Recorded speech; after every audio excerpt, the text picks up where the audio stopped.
Jar gaitezen duela milaka urte bizi izan zen pertsona baten lekuan. Gau ilunean buru altxatu eta zeruan ikusten dituen argitxoak zer diren galdetu dio bere buruari. Zer dago orgoian? Galdera horrekin hasi zen dena behar bada. Argi puntu horiek ulertzeko izar deituko diegu, nola mugitzen ziren ikasi zuen eta haien kokapena baliatu zuen besteak beste nabigatzeko. Gertuagotik behatzeko gailuak garatu zituen zientzia oso bat sortu zuen.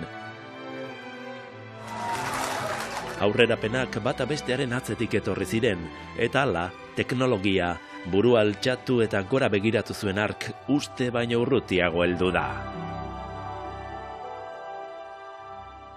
Kaixo, eta orain munduko gauzarik normalena izango balitz bezala, milaka milioi kilometrora dauden objektuak behatzen ditugu poltsikoan daramagun gailu batean.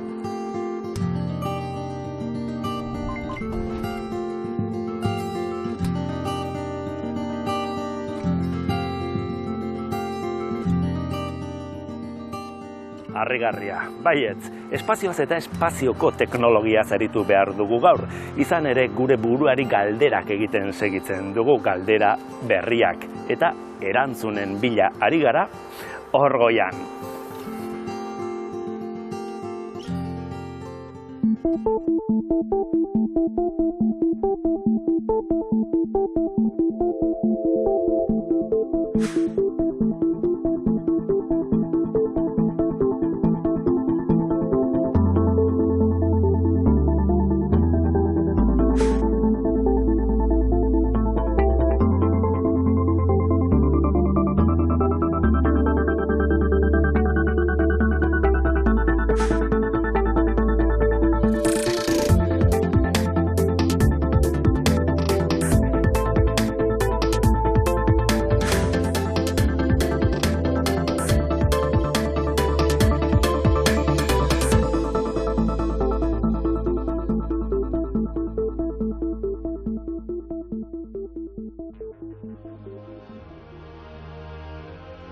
Gizakiak ez du inoiz unibertsoan hain urrun eta hain argi begiratu. Iazko uztailean James Webb teleskopioak bidali zuen lehen irudia da hau. 4.600 milioi argi urtera dagoen galaxia kumulo bat da. Argazki honetan ikusten den argia, unibertsoaren txoko hartatik irten zenean, eguzki sistema sortzen ari zen oraindik. Atzetik, irudi eta datu gehiago etorri dira, eta segitzen dute etortzen, zein baino zein harrigarriagoak. Unibertsoa ikusten eta ulertzen dugun modua aldatzen ari da goitik behera. Astronomiaren galdera handien erantzunak aurkitzen laguntzen ari da James Webb. Los datos que está proporcionando son... Aurbitan jarri zutenetik, bidaltzen ari den datuek espektatiba baikorrenak gainditu dituzte. Erantzun behar zituen galderak ari da erantzuten, amesten genuena baino zehaztasun handiagoarekin. Mayor del que los más optimistas habían soñado.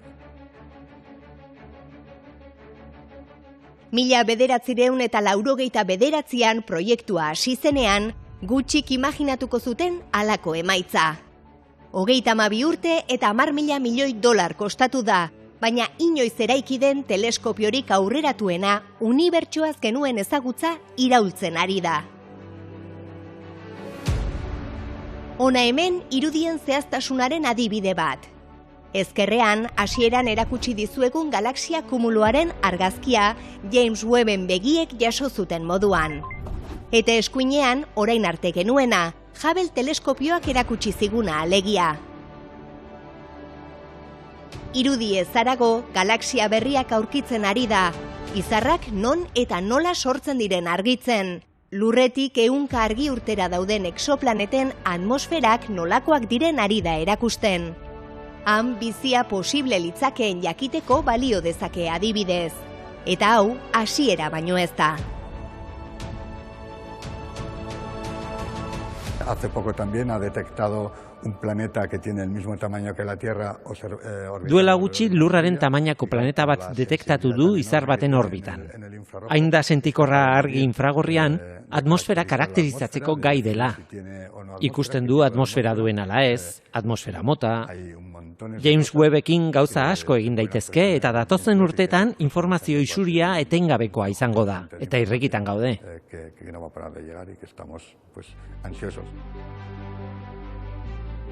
Nola da posible hori guztia? 25 metro karratuko multzoa osatzen duten 8 ispilu ditu. Jabelek baino 7 aldiz azalera handiagoa. Infragorrian egiten du lan, hori ona da, baina trabak ere baditu. Traba teleskopioak berez sortzen duen beroa da. Argi infragorria bero erradiazioa da, eta detektatu nahi dena, objektu kosmikoek igortzen duten argia edo beroa, ez teleskopioaren makineriak igortzen duena.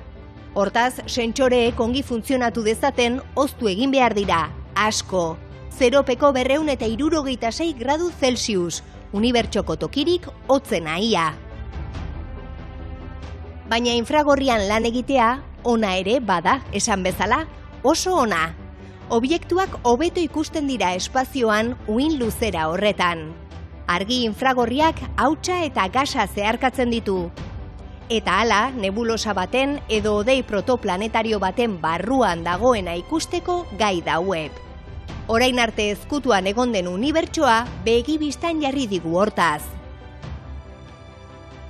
Es un telescopio que funciona en el infrarrojo, es decir, ve una luz que nuestros ojos no ven. Teleskopioak infragorrian egiten du lan. Hau da, gure begiek ikusten ez duten argia ikusten du. Unibertsoa ezberdin ikusten du, infragorrian.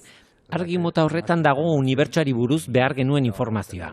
Argi horretan dago unibertsoaren hasierari buruz interesatzen zaigun informazioa eta ohiko teleskopioekin ezin genuen lortu. Y que con los telescopios tradicionales no podíamos acceder a ella. Eta hau guztia gutxi balitz, dagoeneko ari dira James Webb teleskopioaren ordezkoa pentsatzen. Izena ere badu, HV bikoitza O, Habitable Worlds Observatory, edo bizitzeko moduko munduen behatokia. Pista on bat da etorkizuneko teleskopioa zeren bila arituko den jakiteko. Baina momentuz ez dago presarik. 2040an hasiko dira lan horretan.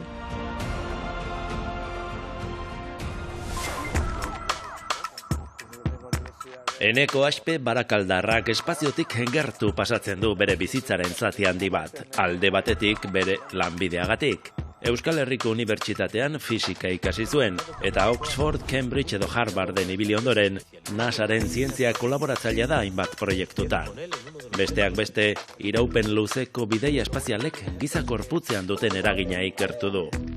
Eta bestetik, espaziotik gertu ibiltzen da, hegazkinetan denbora asko pasatzen duelako. Lanagatik hanka bat Kalifornian eta beste bat Euskal Herrian izaten du. Gaur Bilbon harrapatu dugu, eta espazioan zer berri den galdetzeko baliatuko dugu egonaldia.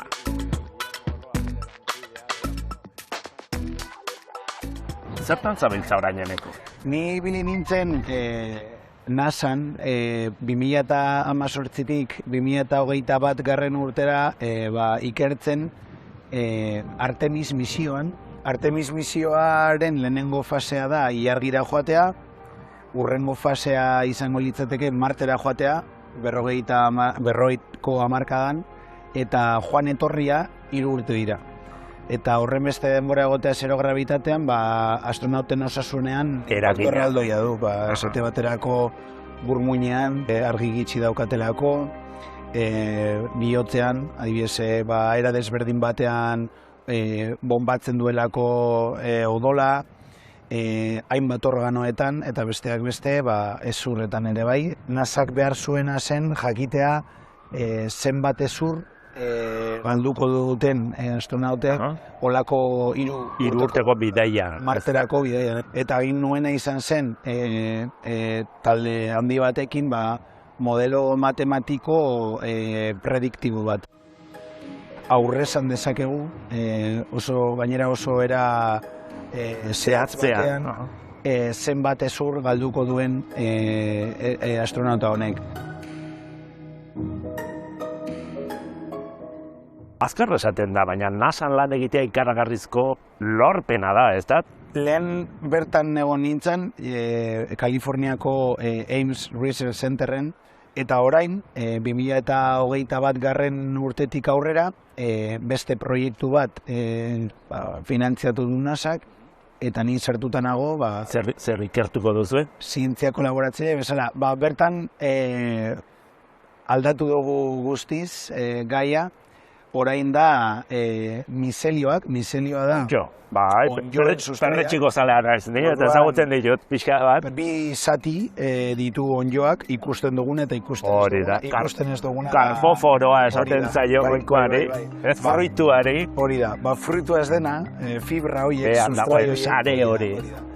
Propietate fisiko oso bereziak ditu. Arazo bat gaude hemen ebazten. Arazoa da, zuk espaziontzietan ezin duzula sartu ohiko materialak eraikuntzak egiteko. Ezin duzu kristala sartu, ezin duzu metalak sartu, pisua oso handia delako, masa eta volumena ere bai oso handia delako, eta oso murriztuta gaudelako zentzu honetan. Orduan, ideia da, bizirik dauden materialak eramatea espaziora. Kontxo. Eta bertan, espazioan bertan, bai zero gravitatean, edo kasu honetan ilargian, edo eta Marten ere, aztea material hauek bizirik daudenak, eta gero biomaterial edo material biologiko horiek hartu, eta tratamendu termiko eta mekaniko bat eman da, hau da, labe batean sartuta eta gogortu edo kompresio baten bitartez gogortuz, habitat batzuk eraikitzea, esate baterako etxeak,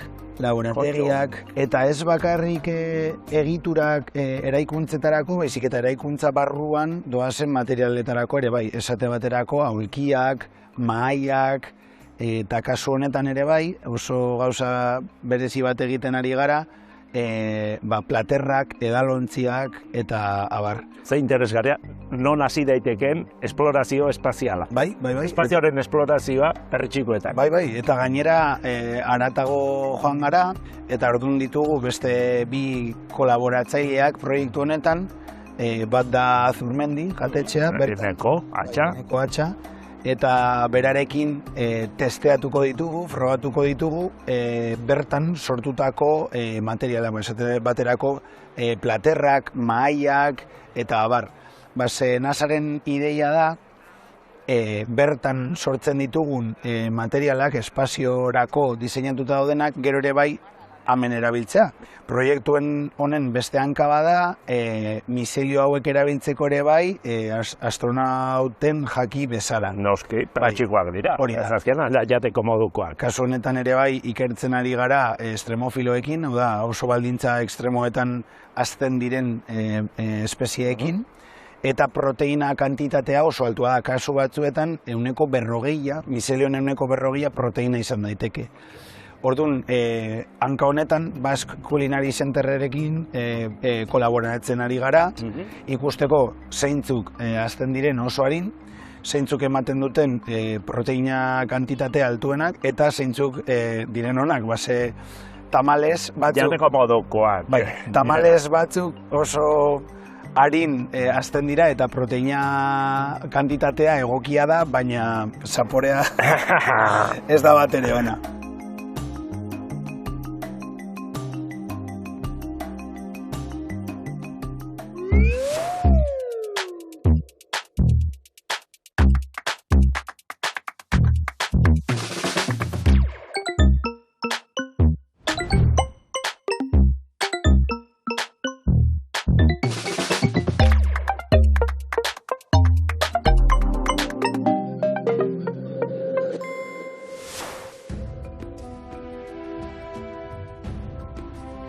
Yuri Gagarinek gure planeta espaziotik begiratu zuen lehen gizakiak esan zuen, Lurra urdina da.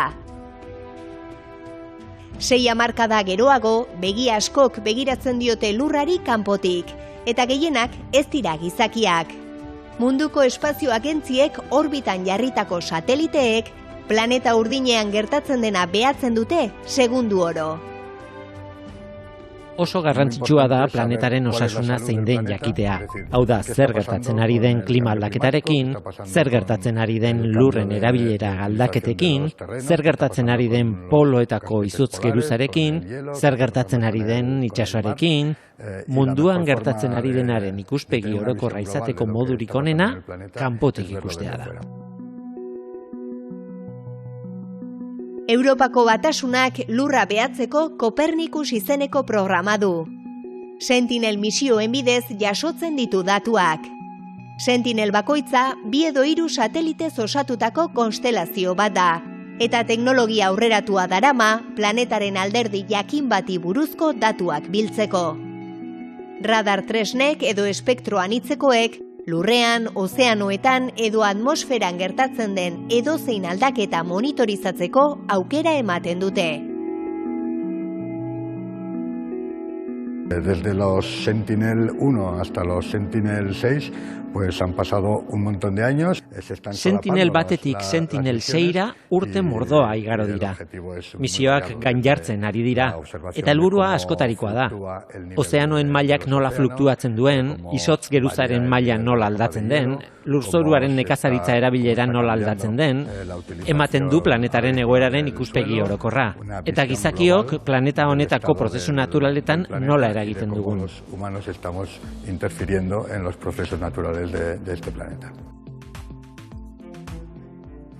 Hain zuzen, Sentinel-2 bereizmen handiko espektro anitzeko teknologia bat du. Lurraren azala monitorizatzen duena, eta lurraren eta uren erabilerak aztertzen dituena. Bidaltzen duen informazioak uzten ekoizpena aurresateko aukera ematen du. Lakuen eta kostaldeko uren kutsadura zohartarazteko eta landarediaren aldaketak mapatzeko. Klima aldaketarekin lotutako fenomenoak, hala nola temperatura igoera, Sentinel-3 neurtzen ditu. Misio berriak prest daude beste parametro batzuk neurtzeko, hala nola atmosferako gasak. Una de ellas va a medir la concentración de CO2. Horietako batek CO2 kontzentrazioa neurtuko du munduko leku guztietan. Eta gai izango da egiaztatzeko Europar Batasunean gauzatzen ari den energia transiziozko politikak eraginkorrak diren ala ez diren, eta nola egin eraginkorrago. Sateliteek ematen duten informazioaren erabilera praktikoak ugariak dira. Klima krisiaren aurrean ingurumen politika hobeak ezartzen laguntzeaz gain, uholdeen, sumendien erupzioen edo lurrikaren ondorioak kudeatzen laguntzen dute. Teknologia berrientzako eta horiek garatzeko proba banku onenetako bat da espazioa. Gero mundu zibilera igaroko dira eguneroko bizitzan erabiltzen dugun edozein tresneriaren parte gisa. Oraintxe bertan edo nork bere kokapena geoerreferentziatu dezake eta norantz jo behar duen jakin, sateliteekin konektatuta dagoen telefono mugikor bat duelako. Baina sateliteak ugaritu ahala, orbitan lekua egiteko lasterketa espaziala arazo bihurtu daiteke epe ertainera. Ya se han producido algunos pequeños percances, ha habido colisiones entre satélites o... Dagoeneko gertatu dira ezbehar txiki batzuk, sateliten arteko talkak edo oso hurbil pasatu diren uneak. BE orbita satelitez eta espazioko zaborrez betetzen hasia da. Gero eta handiagoa da arazoa. Batez ere agentzia pribatuek eta enpresa pribatuek, hala nola SpaceXek edo beste batzuek, dozenaka mila satelite jaurtitzeko proiektuak gauzatzen badituzte mundu guztiari internet zerbitzua satelite bidez emateko. Espazioa ez da inorena, edo guztiona da. Enpresak merkataritza helburuekin erabiltzen hasten badira, arazo bat izan dezakegu. Podemos llegar a tener un problema.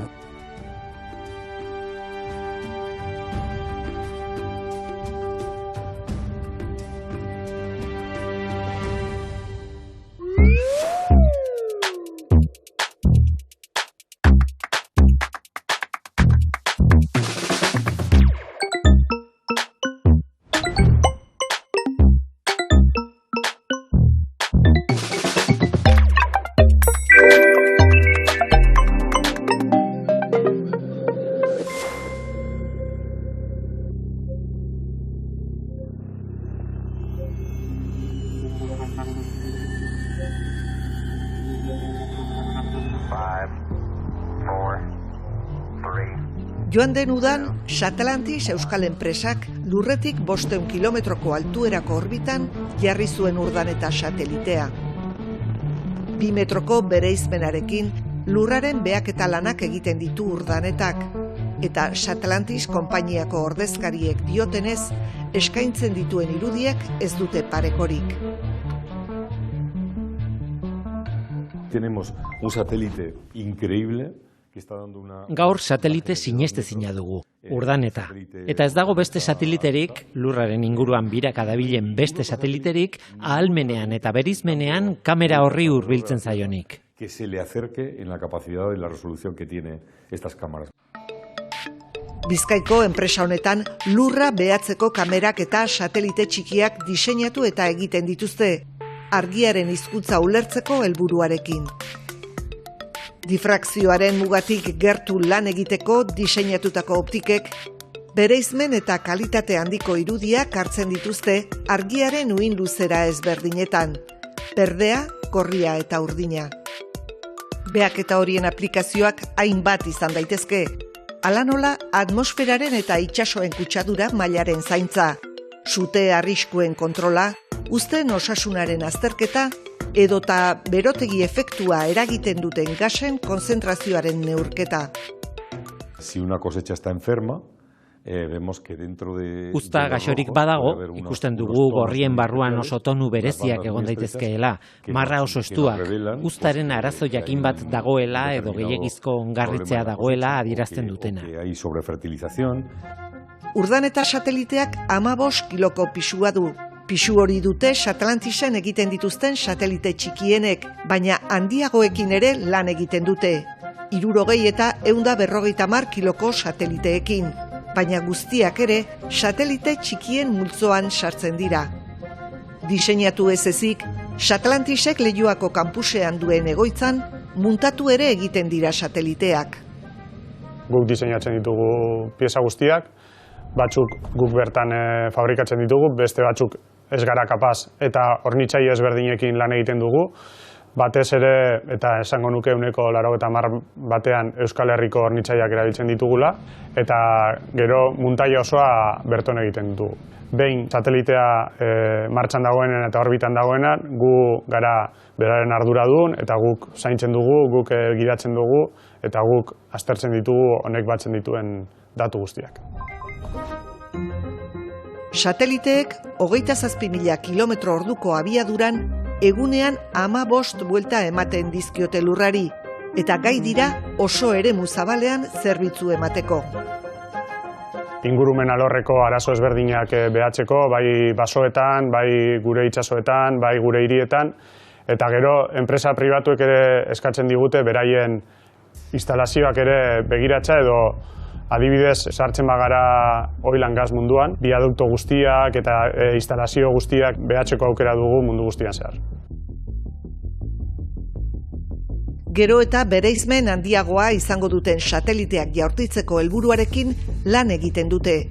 Eta bide horretan, orbitan jarriko duten hurrengo sateliteak argi infragorrian lan egiteko gaitasuna izango du.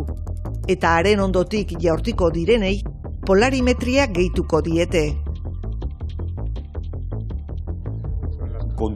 Eta hortik aurrera, joan den urteko sateliteak, aurtengoak, datorren urterako eraikitzen ari garenak, izango dituen garapenen agendarekin jarraituko dugu. Eta epe luzeko gure ikuspegi estrategikoarekin. Gero eta zehatzagoak diren kameren disrupzio hori ematen jarraituko dugu. Eta esan dezagun, argia gero eta hobeto ulertzen. Satlantisen jarduera nagusia lurraren behaketa bada ere, espazioari ere begiratzen dio, eta besteak beste, materia iluna aztertuko duen Europako Espazio Agentziaren Arrakis misioan parte hartuko du. Bueno, eseri egingo gara?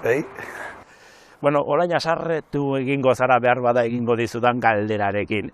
Zenbat diru, xautu ez edo, inbertitzen den orgoian dagoena ezagutzeko, ez da? Espazio esplorazioak merezi duen besteko esfortzua hemen lurrean ditugun arazoekin, eta... Asko, diru asko inbertitu egiten da, ez gastatu egiten da. Ez xautu, ez gastatu. Zientzian beti esaten dut, inbertsio bat dela. Harrigarria iruditzen zait, hainbat telebistako debateetan ikusten dudanean, eta ez dutenean, diru hau behar bada munduko pobreziarekin bukatzeko erabili beharko zen, eta hori egitea da dikotomia bat egitea, hau da, bata ala bestea. Nik uste dut biak egin behar direla. Beste iturri batzuetatik ateralda dirua eta ez zientziako iturritik. Bai zientzia eta bai pobreziarekin bukatzea biak dira beharrezkoak. Ez da zerretu. Ia. Bueno, modak ere badira espazio esplorazioan, ez da? Orain arte Marte izan da horre puri-purian, ez da? Baina orain derrepentean ilargia, ez? Beitu, orain daude 70 herri espazio programa batekin. 70 inoiz ez dira horren beste hor, bai. Esate baterako Japon ari da saiatzen ilargera heltzen, India, txinatarrek lehenengo biderrez bota zuten, usten ez dugun aldera, lehenengo biderrez robot bat, eta NASA hasieratik Artemis misioan, azkenengo objektiboa dena Martera heltzea, lehenengoa da ilargira heltzea ere bai.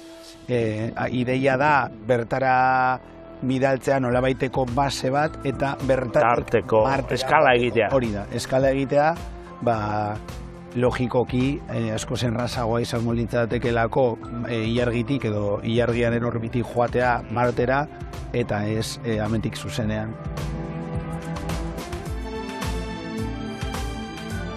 Nork erabakitzen ditu moda horiek, alegia nork esaten du, guazen ilargira, guazen Martera, edo badago arrazoi sendo bat? Badago arrazoi oso pisutsu bat. Lehenengoa izan zen gerra hotzeko espazio lasterketa. Eta orain ere bai, herriek badakite botere bigunean oso garrantzitsua dela esate baterako nor helduko den lehenengo Martera edo nor bueltatuko da berriro ere ilargira zapaltzera eta lasterketa espazialaren atzean dago boterea hori horrela da. Hala, ez dakit galdera tontoa da behar bada, baina espazioan horrena da. Esploratzaileak Amerikara iristen zirenean haien bandera jartzen zuten. Harrigarria bada ere, badaude lege espazialean adituak direnak eta beraien lana hori dena, hau da, abokatuak eta espazioen legeak idazten ari direnak eta... Beraz, badago legerik espazioan, ez? Bai, eta gero eta gehiago, hau oso garrantzitsua. Araututa dago beraz. Azken galdera, zer ikusiko dugu? Edo zer gustatuko litzaizuke ikustea, zen galderaren erantzuna. Nire ilusio handiena da, laizter gainera ikusiko duguna, lehenengo emakumea ilargia zapaltzea esate bat. Ez da. Eta hori laizter gertatuko da. Nire ustez, 2025 urtean, edo hortik gertu, base hori da, horrekin ari da NASA lanean. Oso ondo eskerrik asko, Eneco. Zuri.